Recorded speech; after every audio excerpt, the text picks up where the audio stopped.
നമസ്കാരം. എല്ലാവർക്കും നമ്മുടെ പുതിയ റെസിപ്പിയിലേക്ക് ഒരിക്കൽ കൂടി സ്വാഗതം. അപ്പോൾ ഇന്ന് ഞാൻ എത്തിയിട്ടുള്ള ഒരു നോർത്ത് ഇന്ത്യൻ റെസിപ്പി ആയിട്ടാണ്. പക്ഷേ മലയാളികൾക്കും മിക്കവർക്കും ഇഷ്ടപ്പെടുന്ന ഒരു റെസിപ്പിയാണിത്. തവ പനീർ റെസിപ്പി. അപ്പോൾ നല്ല ടേസ്റ്റാണ് അല്ലേ, ചപ്പാത്തിയുടെ കൂടെയും പൊറോട്ട, നാൻ എല്ലാത്തിൻ്റെ കൂടെ നല്ല സൂപ്പർ ടേസ്റ്റാണ്. അപ്പോൾ ഞാൻ ഒരിക്കലും ഒരു നോർത്ത് ഇന്ത്യൻ റെസ്റ്റോറൻറ്റിൽ പോയി കഴിച്ചപ്പോഴാണ് ഈ റെസിപ്പി എനിക്ക് ഇഷ്ടപ്പെടുന്നത്. വളരെ ഇഷ്ടപ്പെട്ടു. അപ്പോൾ എൻ്റെ കൂടെ ഞാൻ നോർത്തിൽ വർക്ക് ചെയ്യുന്ന സമയത്ത് കൂടെയുള്ള ദീദിമാരോടൊക്കെ ഞാൻ ഈ റെസിപ്പി ചോദിക്കാറുണ്ട്, എങ്ങനെ ഉണ്ടാക്കുന്നുണ്ട്. അവർ നല്ല അസലായിട്ട് ഉണ്ടാക്കിക്കൊണ്ട് വരും. അപ്പോൾ അങ്ങനെ അവർ പറഞ്ഞ ആ ഒരു രീതി വെച്ചിട്ട് ഞാൻ പ്രിപ്പയർ ചെയ്യുമായിരുന്നു. ഇപ്പം ഞാൻ നന്നായിട്ട് ഉണ്ടാക്കുമ്പോൾ വീട്ടിലെല്ലാവരും പറയാറുണ്ട് നല്ല ടേസ്റ്റ് ആണെന്നുള്ളത്. അപ്പോൾ നമ്മൾ ആ റെസ്റ്റോറൻറ്റിലൊക്കെ പോയി കഴിക്കുന്ന അതേ ഒരു ടേസ്റ്റ് തന്നെയാണ്. അപ്പോൾ ഉണ്ടാക്കി നോക്കിയിട്ട് നിങ്ങളുടെ ഫീഡ്ബാക്ക്സ് അറിയിക്കാൻ മറക്കരുത്. ഇത് കുട്ടികൾക്കും വളരെ ഇഷ്ടമാവും. അപ്പോൾ ഉണ്ടാക്കി നോക്കുക. പിന്നെ പുതിയതായിട്ട് ആരെങ്കിലും കൂടെ ഇപ്പോൾ നമ്മുടെ ചാനൽ കാണുന്നുണ്ടെങ്കിൽ വെൽക്കം ടു അവർ ഫാമിലി. എൻ്റെ റെസിപ്പീസൊക്കെ ഒന്ന് കണ്ടു നോക്കുക, തയ്യാറാക്കി നോക്കുകയും വേണം. എന്നിട്ട് നിങ്ങൾക്ക് റെസിപ്പീസൊക്കെ ഇഷ്ടമായിട്ടുണ്ടെങ്കിൽ ചാനൽ സബ്സ്ക്രൈബ് ചെയ്യാൻ മറന്നു പോകല്ലേ.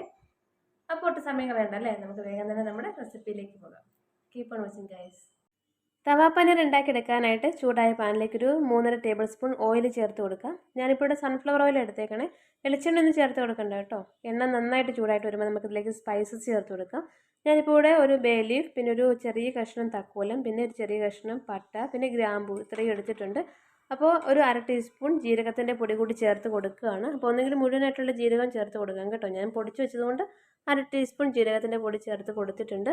നന്നായിട്ട് ഇളക്കിയെടുത്ത ശേഷം നമുക്കിതിലേക്ക് സവാള ചേർത്ത് കൊടുക്കാം. ഞാനിപ്പോൾ ഒരു വലിയ സവാള വലുപ്പത്തിൽ തന്നെ അരിഞ്ഞെടുത്തിട്ടുണ്ട്. തീരെ ചെറുതായിട്ടൊന്നും അരിഞ്ഞ് കഷ്ടപ്പെടേണ്ട. നമുക്കിത് വഴറ്റിയെടുത്ത ശേഷം മിക്സിയിലൊന്ന് അടിച്ചെടുക്കാനായിട്ടുള്ളതാണ്. അപ്പോൾ നിങ്ങളുടെ ഇഷ്ടത്തിനനുസരിച്ച് അരിഞ്ഞെടുത്തോളൂ. പിന്നെ ഒരു ചെറിയ കഷ്ണം ഇഞ്ചിയും നീളത്തിലൊന്ന് അരിഞ്ഞിട്ട് ചേർത്ത് കൊടുക്കുന്നുണ്ട്. നന്നായിട്ട് നമുക്കൊന്ന് ഇളക്കിയെടുക്കാം. ഈ സവാളയൊക്കെ ഒന്ന് വഴന്ന് വരാനായിട്ട് നമുക്കൊരു 1/4 ടീസ്പൂൺ ഉപ്പ് കൂടി ചേർത്ത് കൊടുക്കാം. അതിനുശേഷം നമുക്ക് നന്നായിട്ടൊന്ന് ഇളക്കിയെടുക്കാം. അപ്പോൾ സവാളയൊക്കെ വഴറ്റിയെടുക്കുമ്പോൾ തീ കൂട്ടി വെച്ചോളൂ. കാരണം കുറച്ച് വലുപ്പത്തിലല്ല അരിഞ്ഞെടുത്തേക്കണം. അപ്പോൾ പെട്ടെന്ന് തന്നെ ആ വലിയ തീയിൽ കിടന്നിട്ട് ചൂടായിട്ട് കിട്ടും. അപ്പോൾ നമുക്ക് ഈ സ്പൈസസ് ഒന്ന് എടുത്ത് മാറ്റാം. ഇതിൻ്റെ ഫ്ലേവർ എണ്ണയിലേക്ക് വന്നിട്ടുണ്ട്. നമുക്ക് അടിച്ചെടുക്കുമ്പോൾ അത് വേണ്ട, അത് നമുക്ക് എടുത്ത് മാറ്റാം. ഇനി നമുക്കൊരു ഇച്ചിരി എന്താ പറയുക, മല്ലിയില ചേർത്ത് കൊടുക്കുന്നുണ്ട്. അപ്പോൾ നോർത്ത് ഇന്ത്യൻ റെസിപ്പിയൊക്കെ ആകുമ്പോൾ മല്ലിയില നിങ്ങളുടെ ഇഷ്ടത്തിനനുസരിച്ച് ചേർത്ത് കൊടുത്തോളൂ. ഒരു തക്കാളി, ചെറിയ തക്കാളിയാണ്, അതും വലുപ്പത്തിൽ അരിഞ്ഞെടുത്തിട്ടുണ്ട്. അപ്പോൾ നമുക്ക് ഈ എണ്ണയിൽ കിടന്നിട്ടൊന്ന് വഴന്ന് വരണം നന്നായിട്ട്. പിന്നെ ഞാനിതിലേക്ക് പൊടികൾ ചേർത്ത് കൊടുക്കുന്നത് 1.5 ടീസ്പൂൺ മല്ലിപ്പൊടി, 1.5 ടീസ്പൂൺ മുളക് പൊടി, 1 ടീസ്പൂൺ ജീരകത്തിൻ്റെ പൊടി, പിന്നെ ഒരു 1/2 ടീസ്പൂൺ മഞ്ഞൾപ്പൊടി ഇത്രയും ചേർത്ത് കൊടുത്ത് നന്നായിട്ട് ഇളക്കിയെടുക്കാം. ഈ ഒരു പൊടികളുടെ ആ ഒരു പച്ച ടേസ്റ്റ് ഉണ്ടല്ലോ, അതൊക്കെ ഒന്ന് നന്നായിട്ട് മാറി വരണം. ഇപ്പോൾ പൊടികളുടെ പച്ച ടേസ്റ്റൊക്കെ ഒന്ന് മാറി വന്നിട്ടുണ്ട്. നമുക്കിതിലേക്ക് കുറച്ച് ക്യാപ്സിക്കം, ഇങ്ങനെ ഒരു വലിയ ക്യാപ്സിക്കം സ്ക്വയറായിട്ട് ചതുരത്തിൽ അരിഞ്ഞെടുത്തിട്ടുണ്ട്. അതിൽ നിന്ന് കുറച്ച് ചേർത്ത് കൊടുത്തിട്ടുണ്ട്. ബാക്കി നമുക്ക് പിന്നീട് ചേർത്ത് കൊടുക്കാം. അതങ്ങോട്ട് മാറ്റി വയ്ക്കാവേ. നന്നായിട്ട് ഇളക്കിയെടുത്ത ശേഷം കണ്ടോ, നമുക്കിത് തണുക്കാൻ വേണ്ടി മാറ്റി വയ്ക്കാം. ഫ്ലെയിമൊക്കെ ഓഫ് ചെയ്ത് കൊടുത്തിട്ടുണ്ട്. തണുത്ത് കഴിഞ്ഞതിന് ശേഷം നമുക്കിതെല്ലാം മിക്സിയിലൊന്ന് അടിച്ചെടുക്കാം.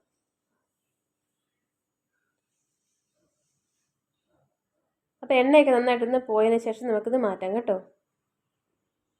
ഇപ്പം നമ്മുടെ ആ ഒരു വഴറ്റിയെടുത്ത മിക്സൊക്കെ ഒന്ന് തണുത്ത് വന്നിട്ടുണ്ട്. നമുക്കിതിലേക്ക് ഒരു ഇച്ചിരി വളരെ കുറച്ച് വെള്ളം ചേർത്ത് കൊടുത്താൽ മതി.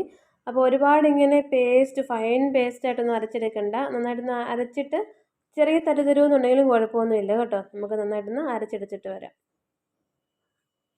ഇപ്പം കണ്ടോ, ഞാൻ അരച്ചെടുത്തിട്ടുണ്ട്. ഒരുപാട് വല്ല ഫൈൻ പേസ്റ്റ് ആയിട്ടില്ല, എങ്കിലും നന്നായിട്ട് അരഞ്ഞു വന്നിട്ടുണ്ട്. അപ്പോൾ നമ്മൾ നേരത്തെ സവാളയൊക്കെ വഴറ്റിയെടുത്ത പാൻ, അതേ പാൻ തന്നെയാണ്, വാഷ് ചെയ്തിട്ടൊന്നുമില്ല. അതിലേക്ക് കുറച്ച് ബട്ടർ ചേർത്ത് കൊടുത്തിട്ടുണ്ട്. ഒന്നുകിൽ ബട്ടർ ചേർത്ത് കൊടുക്കാം, അതല്ലെങ്കിൽ നെയ്യ് ചേർത്ത് കൊടുക്കാം. നിങ്ങളുടെ ഇഷ്ടം അനുസരിച്ച് ചേർത്ത് കൊടുക്കാം കേട്ടോ. ബട്ടറും നെയ്യും കയ്യിലില്ലെങ്കിൽ നമുക്ക് സൺഫ്ലവർ ഓയിൽ തന്നെ ചേർത്ത് കൊടുത്താലും മതി. അപ്പോൾ ഞാനിവിടെ ഒരു സവാള കുഞ്ഞു കുഞ്ഞായിട്ടൊന്ന് അരിഞ്ഞെടുത്തിട്ടുണ്ട്. നമുക്കത് ചേർത്ത് കൊടുത്ത് നന്നായിട്ട് വഴറ്റിയെടുക്കാം. അപ്പോൾ നമുക്കിതിലേക്ക് ഈ ഒരു സവാളയൊക്കെ വഴന്ന് വരാൻ വേണ്ടി ഒരു ഇച്ചിരി ഉപ്പ് കൂടി ചേർത്ത് കൊടുത്തേക്കാം. നന്നായിട്ടൊന്ന് വഴറ്റിയെടുക്കാം. അപ്പോൾ തീ കൂട്ടി വെച്ചോളൂ, നന്നായിട്ട് പെട്ടെന്ന് തന്നെ വഴന്നിട്ട് വരും. അപ്പോൾ ഞാനിതിലേക്ക് ഒരു ഇച്ചിരി വെളുത്തുള്ളി ചേർത്ത് കൊടുക്കുന്നുണ്ട്. അപ്പോൾ വെളുത്തുള്ളി ഒരു ഫ്രഷ് ഫ്ലേവർ കിട്ടാൻ വേണ്ടിയാണ് ഇപ്പോൾ ചേർത്ത് കൊടുക്കുന്നത്. ഒരു 4-5 പെറ്റൽസ് വെളുത്തുള്ളി ചേർത്ത് കൊടുത്തിട്ടുണ്ട്. പിന്നെ കുറച്ച് പച്ചമുളക്. അപ്പോൾ ഇവിടെ കുട്ടികളിലായതുകൊണ്ട് അവരധികം എരിവ് കഴിക്കില്ല, അതുകൊണ്ട് ഞാൻ എരിവൊക്കെ വളരെ കുറച്ചേ ചേർത്ത് കൊടുക്കുന്നുള്ളൂ. അപ്പോൾ എരിവിൻ്റെ അളവൊക്കെ നിങ്ങളുടെ ഇഷ്ടം അനുസരിച്ച് മാറ്റം വരുത്താം. ഞാനിപ്പോൾ ഒരു 250 ഗ്രാം പനീർ എടുത്തേക്കണം. അതിനനുസരിച്ചുള്ള ഇൻഗ്രീഡിയൻസ് ആണ് ചേർത്തത്. പക്ഷേ കുറച്ചുകൂടി എരിവൊക്കെ വേണം കേട്ടോ. കുട്ടികളായതുകൊണ്ട് കുറച്ച് എരിവ് കുറച്ചൊന്നേ ഉള്ളൂ. പിന്നെ 1 ടീസ്പൂൺ മുളക് പൊടിയും 1/2 ടീസ്പൂൺ മഞ്ഞൾപ്പൊടിയും ചേർത്തിട്ടുണ്ട്. അപ്പോൾ ഞാൻ കാശ്മീരി ചില്ലി പൗഡറാണ് ചേർത്ത് കൊടുത്തത്. നന്നായിട്ട് ഇളക്കി ആ ഒരു മുളക് പൊടിയുടെ പച്ച ടേസ്റ്റൊക്കെ ഒന്ന് മാറ്റിയെടുക്കാം. ഇപ്പോൾ പൊടികളുടെ പച്ച ടേസ്റ്റൊക്കെ ഒന്ന് മാറി വന്നിട്ടുണ്ട്. നമ്മൾ നേരത്തെ അരച്ച് മാറ്റി വെച്ച ആ ഒരു അരപ്പ് കൂടി ചേർത്ത് കൊടുക്കുക. നന്നായിട്ട് നമുക്കൊന്ന് ഇളക്കിയെടുക്കാം. അപ്പോൾ തീ കൂട്ടി വെച്ചോളൂ, നന്നായിട്ട് ഇളക്കിയെടുക്കാം. ഇനിയിപ്പോൾ ഈ ഒരു സമയത്ത് വേണമെങ്കിൽ നെയ്യോ ബട്ടറോ ചേർത്ത് കൊടുക്കാം. കുറച്ചുകൂടെ റിച്ച് ആയിട്ട് നല്ലൊരു ടേസ്റ്റ് കിട്ടും. ഞാനിപ്പോൾ ബട്ടർ ചേർത്ത് കൊടുക്കണില്ല, കുറച്ച് വെള്ളം കൂടി ചേർത്ത് കൊടുത്ത് നന്നായിട്ട് ഇളക്കിയെടുക്കുകയാണ്. തീ കൂട്ടി വെച്ചിട്ട് നല്ല ഹൈ ഫ്ലെയിമിൽ കിടന്ന് തിളച്ചിട്ട് വേണം ഈ റെസിപ്പി റെഡിയായിട്ട് വരാനായിട്ട്. നന്നായിട്ട് നമുക്കൊന്ന് ഇളക്കി കൊടുക്കാം. കുറച്ചുകൂടി വെള്ളം ചേർത്ത് കൊടുക്കുക. അപ്പം നമുക്ക് ചപ്പാത്തി ഉണ്ടാക്കുമ്പോൾ കുറച്ച് നമുക്ക് ആ ഒരു ഗ്രേവി ഉള്ളതാണ് ഇഷ്ടം, അതനുസരിച്ച് ചേർത്ത് കൊടുക്കാം. നന്നായിട്ട് കുറുകിയിട്ടാണ് ഇഷ്ടമെങ്കിൽ നിങ്ങൾക്ക് അങ്ങനെ നിങ്ങളുടെ ഓരോരുത്തരുടെ ഇഷ്ടത്തിനനുസരിച്ച് പ്രിപ്പയർ ചെയ്യാം. കുറച്ച് മല്ലിയില കൂടി ചേർത്ത് കൊടുത്തിട്ടുണ്ട്. അപ്പം നോർത്ത് ഇന്ത്യൻ റെസിപ്പിക്ക് മല്ലിയില ആ ഒരു ടേസ്റ്റ് നന്നായിട്ട് വേണം. അപ്പം മല്ലിയില ചേർത്ത് കൊടുത്തിട്ടുണ്ട്. നന്നായിട്ട് ഇളക്കിയെടുക്കാം നമുക്ക്. അപ്പം നമ്മുടെ ശരിക്കും ആ ഒരു നോർത്ത് ഇന്ത്യൻ സ്റ്റൈൽ എന്ന് പറയുമ്പോൾ നല്ല മല്ലിയിലയുടെയും ബട്ടറിൻ്റെയും ഒക്കെ ടേസ്റ്റാണ്. അപ്പം എൻ്റെ കയ്യിൽ വലിയ തവ പനീറൊക്കെ ഉണ്ടാക്കാൻ വേണ്ടി വലിയ തവയൊന്നുമില്ല, ദോശ തവയേ ഉള്ളൂ. അപ്പോൾ ദോശ തവയിലേക്ക് കുറച്ച് ഓയിൽ ഒഴിച്ച് കൊടുത്ത ശേഷം സ്ക്വയറായിട്ട് ഒരു എന്താ പറയുക സവാളയും പിന്നെ ക്യാപ്സിക്കും അരിഞ്ഞെടുത്തിട്ടുണ്ട്. അപ്പോൾ ഇപ്പോൾ ഒരു ക്യാപ്സിക്കത്തിൻ്റെ 1/4 ഭാഗമാണ്, അതും സവാളയും നമുക്ക് എണ്ണയിൽ നന്നായിട്ടൊന്ന് വഴറ്റിയതിന് ശേഷം നമ്മൾ നേരത്തെ വഴറ്റിയെടുത്ത് ആ ഒരു മിക്സിലേക്ക് ചേർത്ത് കൊടുക്കാം. അപ്പോൾ ഗോൾഡൻ കളറൊന്നും ആവണ്ട, ഒന്ന് വഴന്ന് വരണം, അത്രയേ ഉള്ളൂ. അതിനുശേഷം ചേർത്ത് കൊടുത്തിട്ടുണ്ട്. നന്നായിട്ട് നമുക്കൊന്ന് ഇളക്കിയെടുക്കാം. അപ്പോൾ തവ പനീർ റെസിപ്പി എന്ന് പറഞ്ഞാൽ തവയിൽ തന്നെ വേണം പ്രിപ്പയർ ചെയ്യാനായിട്ട്. അപ്പം മിക്ക വീടുകളിലും ഇത് റെസിപ്പി ഉണ്ടാക്കാൻ വേണ്ടിയുള്ള വലിപ്പമുള്ള തവയൊന്നും കാണില്ല. ഞാൻ ദോശ തവയിൽ വെച്ചിട്ട് ലാസ്റ്റ് നമ്മൾ ഈ ഒരു പാനിനകത്ത് ഉണ്ടാക്കിയെടുത്തിട്ട് തവയിൽ വെച്ചിട്ട് ലാസ്റ്റ് സ്റ്റേജിൽ തവയിൽ വെച്ചിട്ട് റെഡിയാക്കി എടുക്കാറാണ് ചെയ്യാറുള്ളത്. ഞാൻ പനീർ ചേർത്ത് കൊടുത്തിട്ടുണ്ട്.